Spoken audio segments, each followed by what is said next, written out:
Good evening, and let's dive straight into a story that has the world holding its breath. The stakes couldn't be higher, the players more prominent, and the outcome more uncertain. We are talking, of course, about President Trump's peace talks, a gamble on a scale we haven't seen in decades.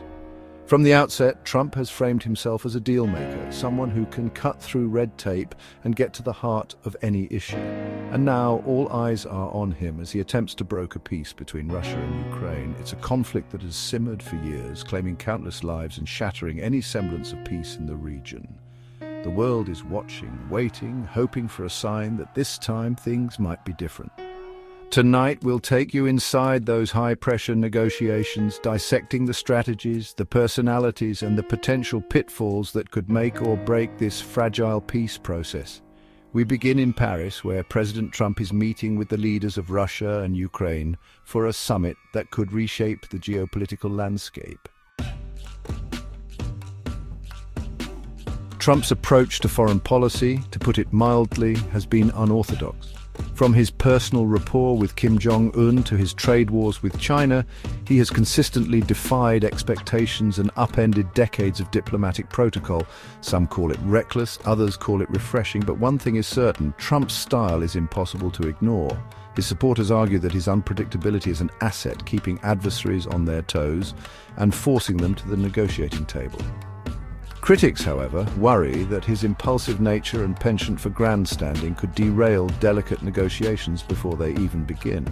They point to his abrupt withdrawal from the Iran nuclear deal as a prime example of his go-it-alone approach, an approach that often alienates allies and emboldens rivals. But love him or hate him, there's no denying that Trump possesses a certain shrewdness, a knack for identifying leverage and exploiting it to his advantage. He understands the power of economic incentives and isn't afraid to use tariffs or sanctions as bargaining chips.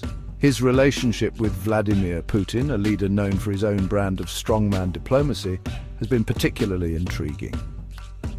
The two men have met several times, both publicly and privately, sparking intense speculation about the nature of their conversations and the deals they may be striking behind closed doors. At the heart of Trump's peace plan is a simple yet often elusive concept: economic prosperity as a catalyst for stability.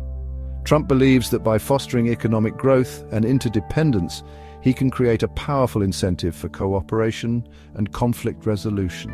He's dangling the prospect of lucrative trade deals and investment opportunities as a way to entice both sides to the negotiating table and keep them there.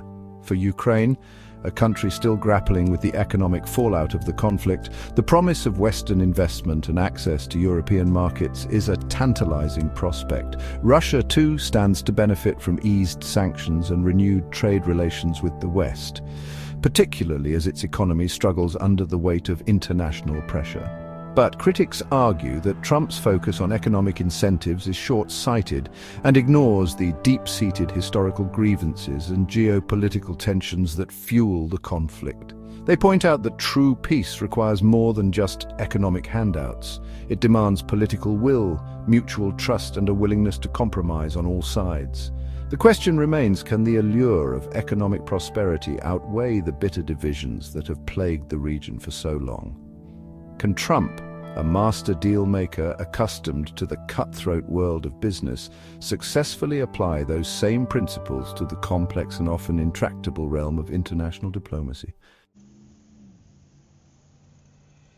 Paris, a city steeped in history and renowned for its diplomatic grandeur, sets the stage for this high-stakes summit.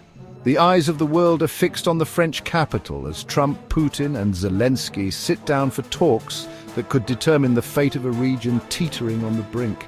The atmosphere is tense, the pressure palpable. Each leader arrives with their own set of demands, their own red lines, and their own vision for the future.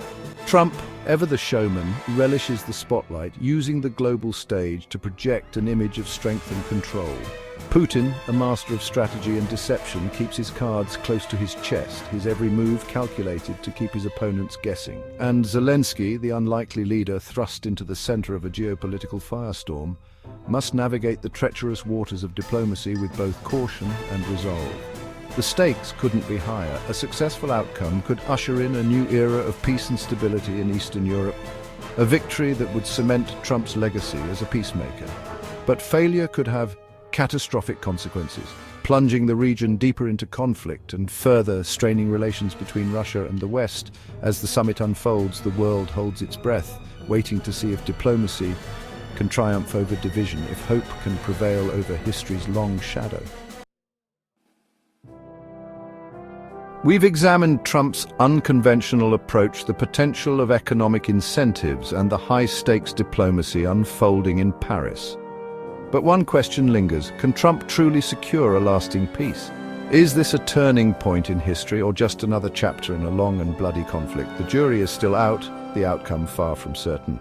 But one thing is clear: the world is watching, and the consequences of success or failure will be felt far beyond the borders of Ukraine. What do you think? Let me know in the comments below, and don't forget to like, share, and subscribe for more in-depth analysis of this developing story.